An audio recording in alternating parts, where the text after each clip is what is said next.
नमस्कार, न्यूज 24 के खास कार्यक्रम आमने सामने में आपका स्वागत है। मेरे साथ आज हैं बीजेपी के वरिष्ठ नेता भूपेंद्र यादव जी।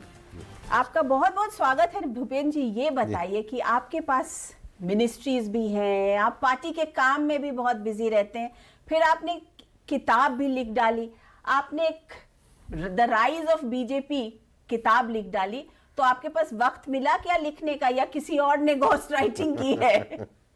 वक्त तो कुदरत ने दे दिया जी। कोविड आ गया जी। 7 महीने तक सब घरों में बंद हो गए, तो एक लंबे समय की राजनीतिक डायरी लिखी हुई थी। अच्छा। और 7 महीने मिल गए और 2 साल में किताब पूरी कर ली। अच्छा, तो एक बात बताइए, जब आपने राइज ऑफ बीजेपी लिखा तो उसमें जैसे कहते हैं पूरे इतिहास को आपने नहीं लिखा, कुछ कुछ इतिहास को छोड़ दिया। मैंने वो किताब पढ़ी, ऐसा क्यों? मैंने कुछ छोड़ा नहीं है। ये कहानी व्यक्तियों की कहानी नहीं है, एक पार्टी की कहानी है। ये कहानी एक इंस्टीट्यूशन की कहानी है। ये कहानी उस पॉलिटिकल जर्नी की कहानी है जिस जर्नी में एक नेशनलिस्टिक व्यू को लेकर एक पार्टी का 1950 में जन्म हुआ। उसके बाद एक दौर ऐसा भी आया जब डेमोक्रेसी को बचाने के लिए उन्होंने अपने आप को जनता पार्टी में मर्ज कर दिया। उसके बाद एक ऐसा भी वक्त आया जब अपने विचार को लेकर वापस से नई पार्टी बनाई और शून्य से शुरुआत करके देश की केंद्रीय राजनीति में वो पार्टी ने अपनी महत्वपूर्ण भूमिका निभाई। ऐसे में उस पार्टी के विचार, आंदोलन, उस पार्टी की कार्यपद्धति, उसके गवर्नेंस का तरीका और उसका एक्सेप्टेबिलिटी कैसे आया, ये पूरी यात्रा मैंने इसमें लिखी है। इसलिए इसमें पर्सनालिटी का क्लैश नहीं है, ये एक वैचारिक अधिष्ठान की यात्रा है। क्या बीजेपी के राइज में जो ये हुआ कि एक हिंदुत्व जोर शोर से और उसमें फिर नेशनलिज्म का एक जो, तो ये दोनों चीज, हिंदुत्व और नेशनलिज्म के जोड़ को, उसके कारण ही बीजेपी बढ़ी, या बीजेपी में के पड़ाव में तमाम और वैसी आइडियोलॉजीज थी जिनको कि आपको लगता है कि उन्होंने शायद बेस दिया होगा आप लोगों को? ऐसा है कि हिंदुत्व कहना, नेशनलिज्म कहना, ये कोई विरोधाभासी नहीं है। कुल मिलाकर के इसका अर्थ ये लगा सकते हैं कि हम एक कल्चरल फ्लो के हिस्से हैं, हम एक सांस्कृतिक विरासत के हिस्से हैं। तो जब किसी भी देश को अपने गौरव के साथ उठना होता है तो उस सांस्कृतिक विरासत को प्राप्त करने के लिए उसके जो अच्छे वैल्यूज़ हैं, उसके जो अच्छे मूल्य हैं, उसके आधार पे अपने नई रचना को और आगे की दृष्टि को खड़ा करना होता है। तो इस कोई विरोधाभासी विषय नहीं है। लेकिन अगर आगे खड़ा करना हो पॉलिटिकली तो क्या करना हो, तो उसके लिए आपको लोगों का मैंडेट लाना होगा सरकार बनाने के लिए, और सरकार लोगों के जीवन की आवश्यकताओं को पूरा करने के लिए भी होनी चाहिए, जिसको कहते हैं कि right to live with the dignity.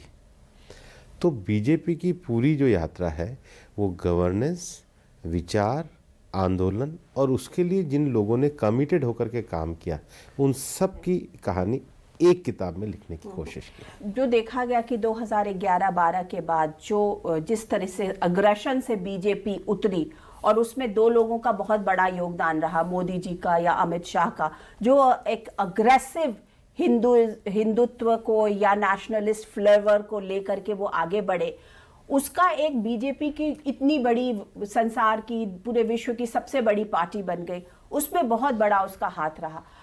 तो क्या आप इन दोनों के कंट्रीब्यूशन को, और जब आप वाजपेयी जी और अडवाणी जी के कंट्रीब्यूशन को देखते हैं, तो हाउ डू यू, आप इन लोगों को नापते कैसे? नहीं, सबसे बड़ी बात है कि समय और परिस्थिति के हिसाब से जैसे जैसे पार्टी बड़ी हुई, पार्टी को वैसा ही नेतृत्व मिलता चला गया। प्रधानमंत्री नरेंद्र मोदी जी का नेतृत्व बीजेपी के सबसे बड़े एक्सपेंशन में बहुत सहायक सिद्ध हुआ।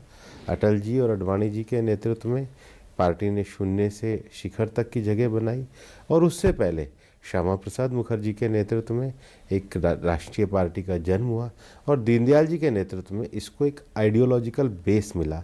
उस आइडियोलॉजिकल बेस का जो सबसे बड़ा फ़ायदा हुआ कि बीजेपी को ऐसे डेडिकेटेड लोग मिले जो हालांकि नेतृत्व में कहीं नज़र नहीं आते, जो पर्दे पे कहीं नज़र नहीं आते, लेकिन जिन्होंने उस समय विपरीत परिस्थितियों में अपने व्यवसाय को छोड़ के, अपने परिवार को तकलीफ़ देते हुए, अपने व्यक्तिगत जीवन में तकलीफ़ देते हुए एक डेडिकेटेड कार्यकर्ता की तरह इस पार्टी को जगह जगह फैलाने का काम किया।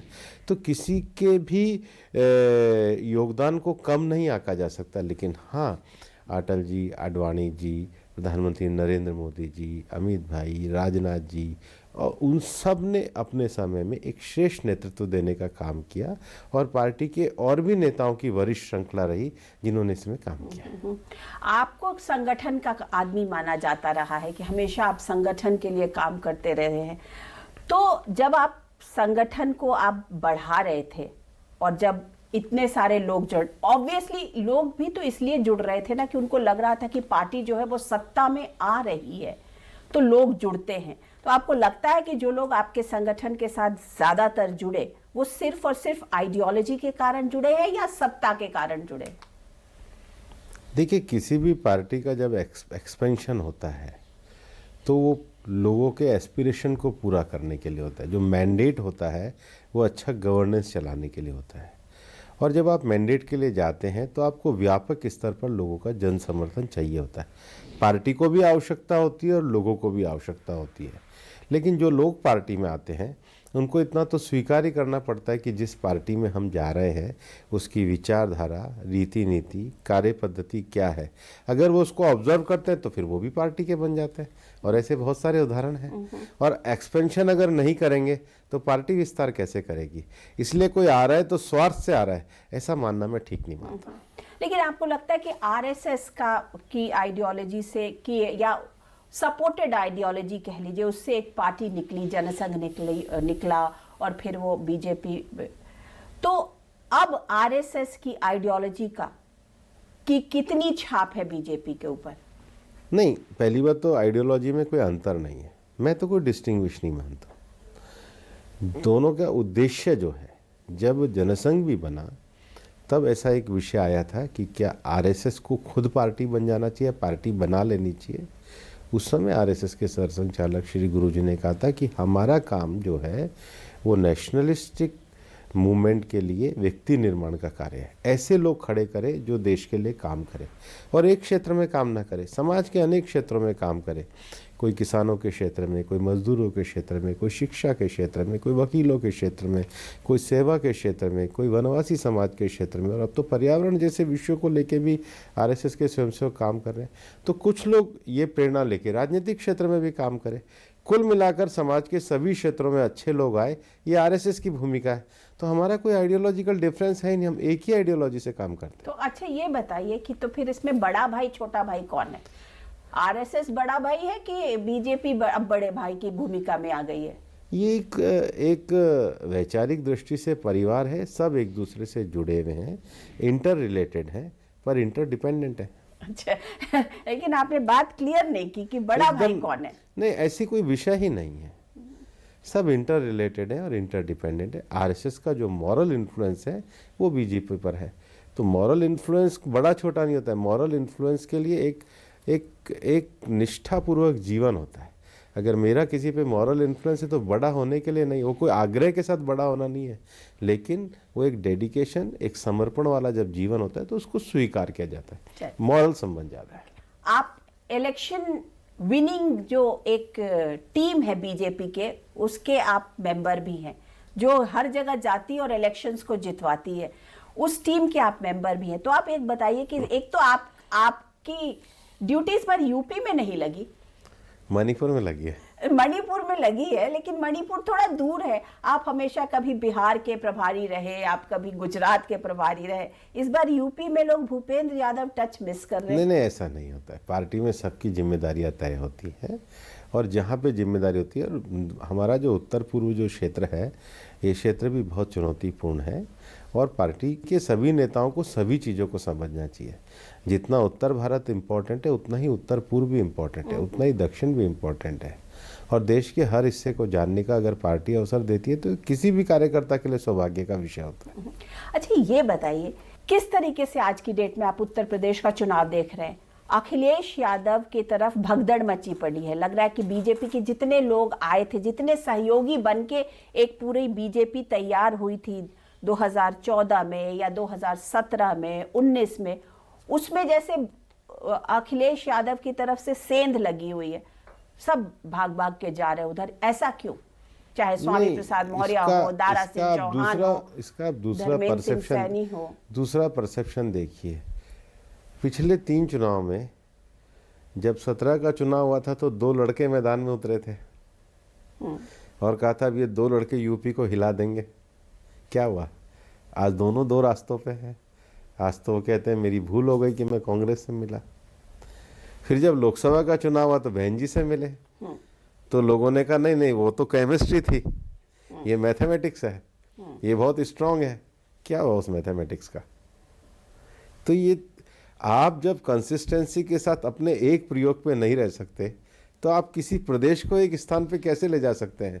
जब आप 5 साल में 2 बार अपने पार्टनर बदलते हैं, अपनी विचारधारा बदलते हैं, तो यूपी की जनता कैसे मानेगी कि आप यूपी के प्रति निष्ठावान हैं? ये मिथक है, टूट जाएगा चुनाव के बाद। लेकिन आज की डेट में क्यों जा रहे हैं आपके सीनियर जो जो जा रहे हैं, मैं कोई टिप्पणी नहीं करना चाहता हूँ, पर जो मिथक खड़ा किया जा रहा है चुनाव के बाद टूट जाएगा। आपको लगता है कि एक तरफ बीजेपी जो है वो हिंदुत्व और के एजेंडे को लेके आगे बढ़ रही है उत्तर प्रदेश में, और अखिलेश यादव इसको बैकवर्ड वर्सेस फॉरवर्ड का चुनाव कर रहे हैं? नहीं, वो क्या चुनाव कर रहे हैं, मैंने तो कोई उनका आज तक पूरा लंबा भाषण सुना नहीं है। क्या विषय कर रहे हैं मेरे को कोई ध्यान में नहीं आता है। और जहाँ तक भारतीय जनता पार्टी की बात है, प्रधानमंत्री नरेंद्र मोदी जी के नेतृत्व में देश में एक लंबे समय के बाद बैकवर्ड क्लास को जो एक संवैधानिक दर्जे का जो कमीशन चाहिए था वो देने का काम प्रधानमंत्री जी ने करा। नीट की परीक्षा में लंबे समय से मेडिकल कॉलेज में एडमिशन की ओबीसी के बच्चों को दिक्कत देने का काम प्रधानमंत्री जी ने किया। यूनिवर्सिटी में जो ओबीसी बच्चे आए थे और जब रोस्टर प्रणाली का विषय आया तो कानूनी संशोधन करके वो देने का काम प्रधानमंत्री जी ने किया। हमारी जितनी भी योजनाएं हैं, चाहे हमारी मुद्रा योजना हो, चाहे हमारी उज्ज्वला योजना हो, चाहे हमारी उजाला योजना हो, उन सारी योजनाओं के माध्यम से समाज के सभी वर्गों में, चाहे अमीर हो चाहे कोई किसी भी वर्ग का हो, जिसकी जहाँ पर योजना की आवश्यकता है, जहाँ स्टार्टअप में नए नौजवानों के लिए आवश्यकता है, वहाँ मुद्रा में गरीब व्यक्ति को लोन देने की भी आवश्यकता है। तो सबका साथ सबका विकास की हमारी संकल्पना में समाज के सभी वर्गों को यथा योग्य स्थान देना रहा है।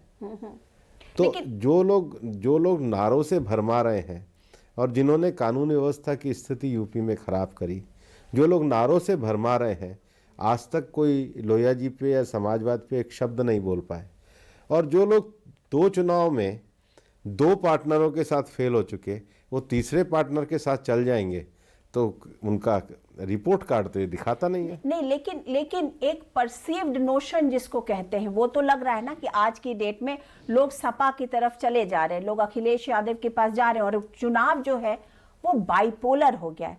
जब भी चुनाव जब होता था, मल्टीपोलर चुनाव होता था, तो हमेशा बीजेपी को फायदा होता था। लेकिन इस बार जिसे लग रहा है कि ये बाइपोलर इलेक्शन, क्या बीजेपी को, आपको लगता है कि इस बाइपोलर इलेक्शन होने के कारण बीजेपी की सीट जो है वो काफी कम होगी? मुझे नहीं लगता। ये आपका परसेप्शन है, आपके परसेप्शन में से आप मुझसे प्रश्न पूछ रही हैं। मुझे इसका कोई ठोस आधार नहीं दिखता है। लेकिन आपको क्या लगता है कि बीजेपी को कितनी सीट्स आ जाएंगी? हम प्रचंड बहुमत के साथ सरकार बनाएंगे। योगी जी ने एक अच्छा शासन दिया है। योगी जी ने कोरोना के काल में यूपी के लोगों की सेवा करी है। यूपी में कानून व्यवस्था की स्थिति सुधरी है।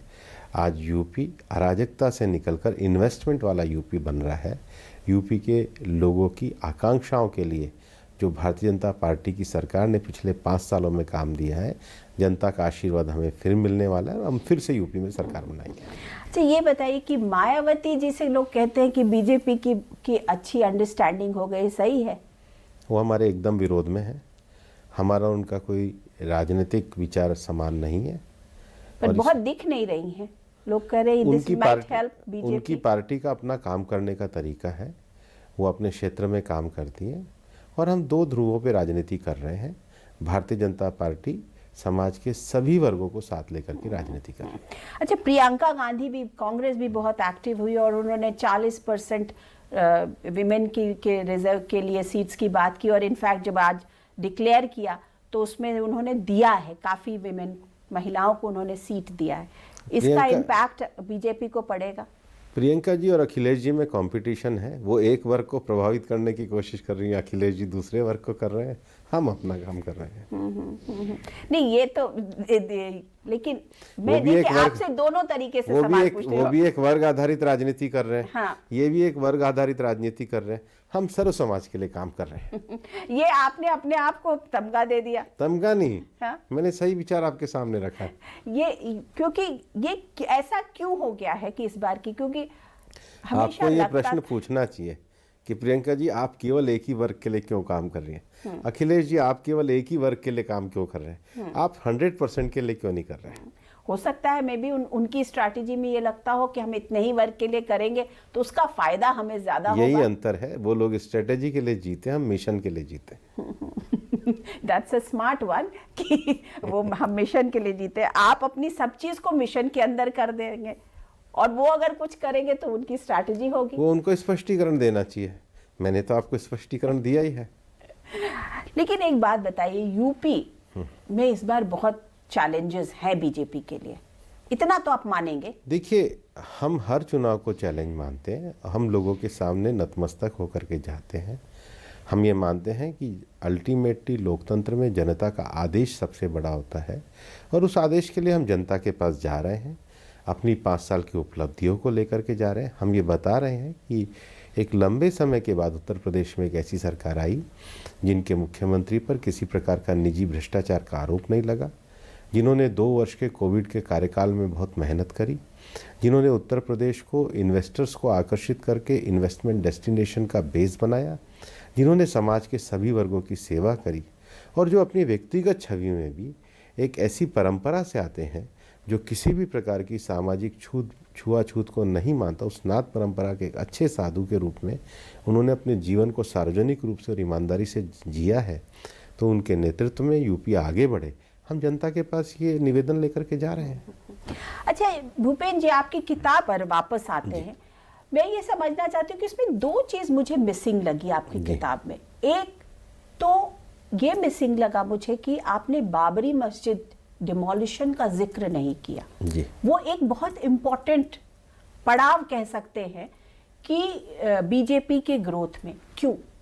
मैंने किया है, मैंने पूरा चैप्टर राम जन्मभूमि पे लिखा है और मैंने लिब्रान कमीशन की रिपोर्ट में राजनाथ सिंह जी का लोकसभा का भाषण और अरुण जेटली जी का राज्यसभा का भाषण दिया है कि कांग्रेस ने कितना मैं शब्द कहने जा रहा था, कितना दुर्भावनापूर्ण तरीके से बीजेपी को बदनाम करने के लिए कमीशन बनाया।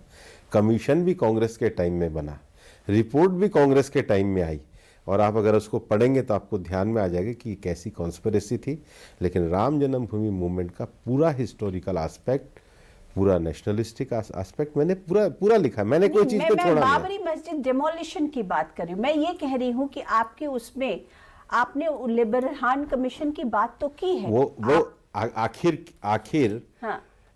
बाबरी मस्जिद का जो डेमोलिशन था वो तो उसका तो पूरा आयोग कांग्रेस ने लिबरान कमीशन बनाया था और लिबरान कमीशन का जब निष्कर्ष आ गया और पार्टी के 2 शीर्षस्थ नेताओं ने भाषण दिए लोकसभा में और राज्यसभा में, तो इतिहास का पार्ट है।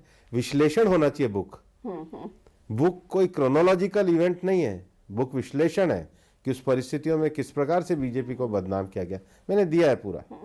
अच्छा एक और चीज मिसिंग थी उसमें और वो है गुजरात का राइट्स लिखा है, उसके बारे में भी लिखा है।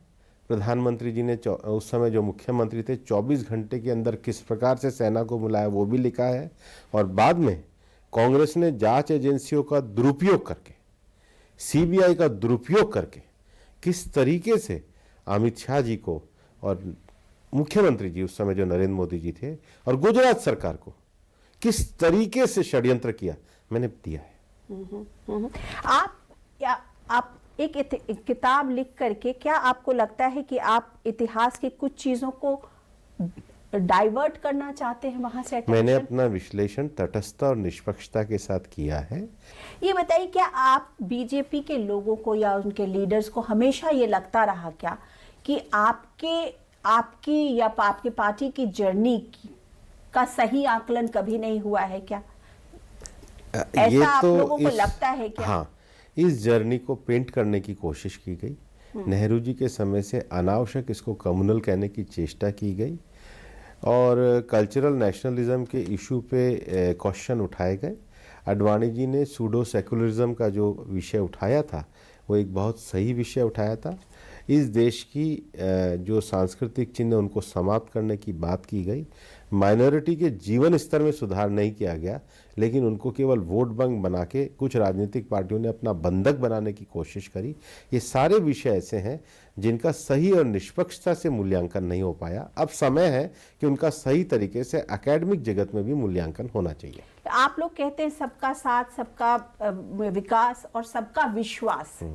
तो विश्वास जोड़ने के लिए एक जो मुस्लिम्स हैं उनको आप लोग, आपकी पार्टी की अब आइडियोलॉजी कैसी होगी, उनको आप कैसे जोड़ेंगे? बिकॉज उनको जोड़ना, उनका वो भय निकालना एक बहुत इंपॉर्टेंट एस्पेक्ट होगा हमारी राजनीति के लिए।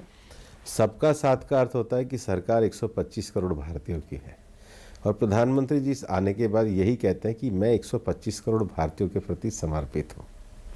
सबका विकास का अर्थ यही होता है कि सरकार की नीतियों में और कार्य पद्धति में कोई भेदभाव ना हो। इसलिए जब हम उज्ज्वला योजना देते हैं तो किसी की जाति और धर्म पूछ के नहीं देते। हम हर गांव में बिजली पहुंचाने की बात करते हैं तो कौन गांव में रहते हैं ये नहीं देखते। हम हर गांव में सड़क पहुंचाने की बात करते हैं तो कौन गांव में रहता है हम ये नहीं देखते। हम आयुष्मान योजना का स्वास्थ्य का कार्ड बांटते तो किस जाति का है वो नहीं देखते। हम जब किसान सम्मान निधि को खातों में 10 करोड़ में पहुंचाते हैं तो ये नहीं देखते हिंदू किसान के में जा रही है, मुस्लिम किसान में जाती है। तो सबका साथ माने प्रधानमंत्री जी का 125 करोड़ का वचन, सबका विकास माने सरकार की प्रधानमंत्री जी के नेतृत्व में कार्य योजना, और निश्चित रूप से जब ये सकारात्मकता हम करेंगे तो सबका विश्वास भी पैदा होगा। चलिए, भूपेंद्र यादव जी, हमसे बात करने के लिए आपका बहुत बहुत धन्यवाद। तो ये थे आमने सामने में बीजेपी के सीनियर लीडर और केंद्र में मंत्री भूपेंद्र यादव जी। मैं अनुराधा प्रसाद किसी और पर्सनालिटी के साथ आपसे फिर मिलूंगी। तब तक के लिए नमस्कार।